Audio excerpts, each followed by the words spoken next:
dunong, pawis, pagod, at minsan pang-aapi. Noong tayo'y mga paslit pa lamang sa ating palagay, ang mga ito ay ginagamit lamang sa pakikipaglaro sa ating mga matatalik na kaibigan. Dahil sa ating murang edad, ito ang ating itinuturing na nakaraan.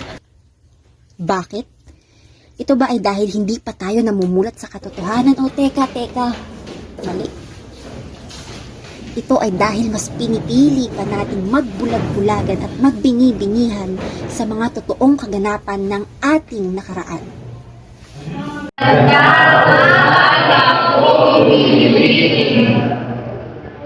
Sa mga ito, ating tatalakayin ang tungkol sa asignaturang Hitachi. Alam niyo ba ito? Hindi na tayo? Ako bilang magpapinawa. Puno na lang kasi nag-gay kasi nakakaya parang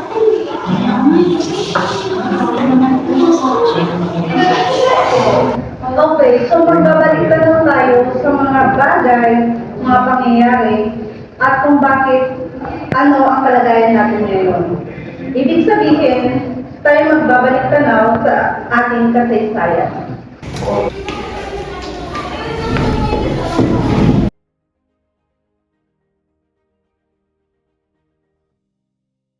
Magandang umaga sa inyo. Alam kong natutunan nyo na ang kasaysayan nung kayo ay elementary at maging high school. Ngunit ito ay ating hihimay-himayin. Kayo, apat, magsintayong kayo. Maaari ba kayong magbigay ng importanteng halimbawa ng kaganapan noon? Tingnan ninyo, hindi kayo nakikinig at mukhang wala kayong interesado sa klasiko. Magsilabas kayo!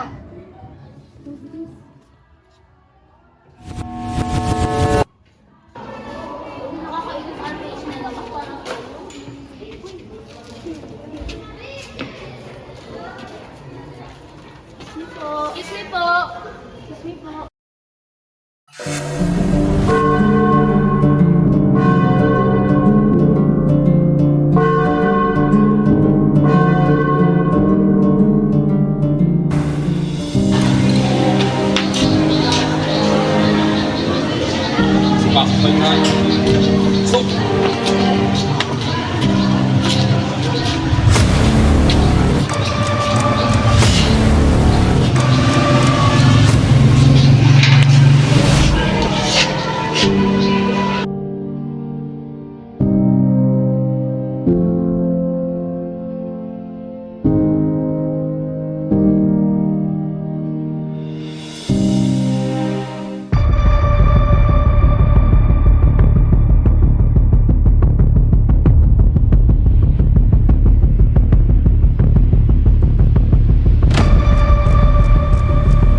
Katahimikan!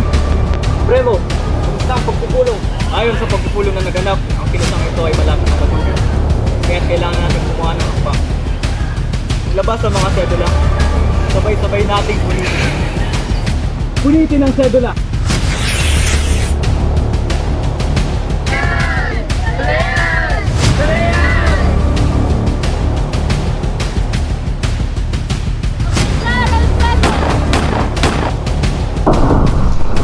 Katarungan, kalayaan, katagumpayan. Katarungan, iyan lamang kahilingan mula sa tatlong paring sina Gomez, Burgos at Zamora mula sa pagsisimula ng revolusyon ng kataas-taasang kagalang-galangang katipunan ng mga anak ng bayan kalayaan, mula sa pag-aalay ni Rizal ng kanyang buhay para sa perlas ng silangan ni katagumpayan, mula sa pagbubuklod ng mga mamamayan sa EDSA para sa tawag ng demokrasya, lahat ay para sa layunin ng hustisya, kalayaan, at tagumpay. Ngayon, kung tatanungin mo ako kung bakit mahalagang pag-aralan na ang kasaysayan, Maiiwan ko lamang sa iyo ay ang mga salitang ang mamatay ng dahil sa iyo. Oo, may mga namatay para sa kalayaang natatamasa mo ngayon. Kaya nararapat lamang na mabuhay dala-dala ang kanilang mga sakripisyo, dugot, pawis, maging buhay ay binuwis para sa iyo. Para sa iyo. Kaya halika at mas lalong makialam hindi lamang sa nakaraan kundi pati sa kasalukuyan upang habang buhay mabigyan ng banal, pag-asa at pakikiisa. Kapatid, pag-asa ka ng bayan, di ba?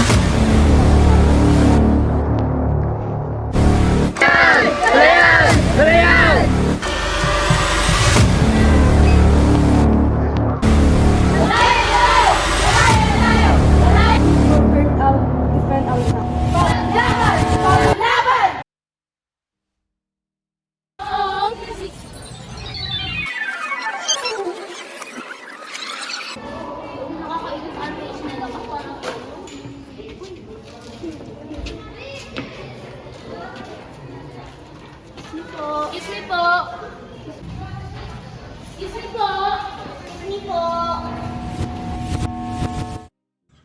Kabataan, ang pag-asa ng bayan.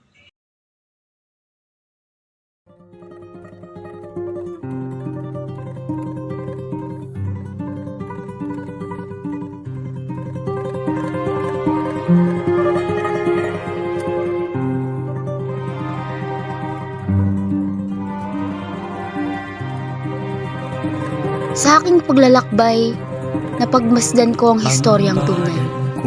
Ganun pala talaga kahalaga. Subalit, binaliwala ako simula nung ako'y nasa elementarya pa. Ano nga ba ang kahalagan ng kasaysayan sa ating mga Pilipino? Bakit? Bakit ngayon ko lang napagtanto? Ang mahalaga naman ay nagising ako sa katotohanan na wala tayong kalayaan kung walang kasaysayan. Wala tayo sa ating kinakatayuan kung hindi dahil sa mga taong lumaban. Dahil ang kasaysayan nang nagbibigay sa atin ng malalim na pangunawa sa ating pinagmulan, kultura at pagkakakilanlan.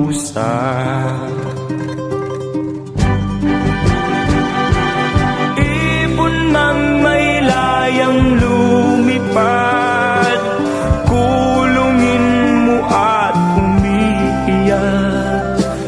Bayan pa kayang sakdal nila, ang di magnasang makaalpas. Pilipinas kong minumutya, pugad ng luha at dalita. Aking adhika, makita kang sakdal laya.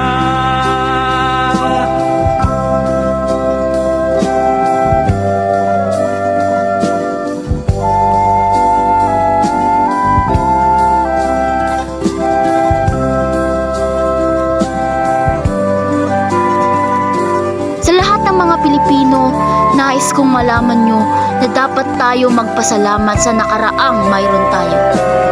Ito ang sumisimbolo ng ating katapangan, kalakasan, kalayaan, pagiging makatao at makabansa. Nais kong malaman nyo na mahalagang pag-aralan ng kasaysayan nang sa gayoy hindi masayang ngunit maging yaman ng paghihirap ng ating nakaraan. Tandaan, malaya, buhay, masagana at payapa tayo dahil sa ating mga ninuno. Kaya nararapat lamang na lumingon sa nakaraang mayroon tayo.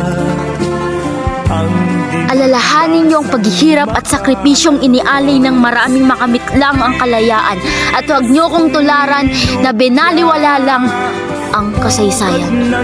Imulat niyo ang inyong mga sarili para masilayan ng kagandahan ng ating kasaysayan na magiging daan sa magandang kinabukasan.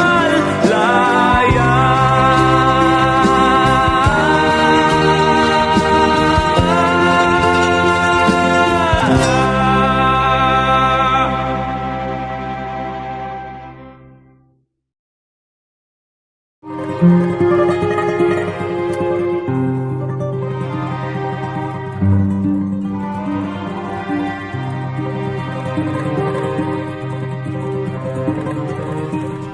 bayan kong Pilipinas, lupain ng ginto't bulaklak, pag-ibig na sa kanyang palad, nag-alay ng ganda't dilag.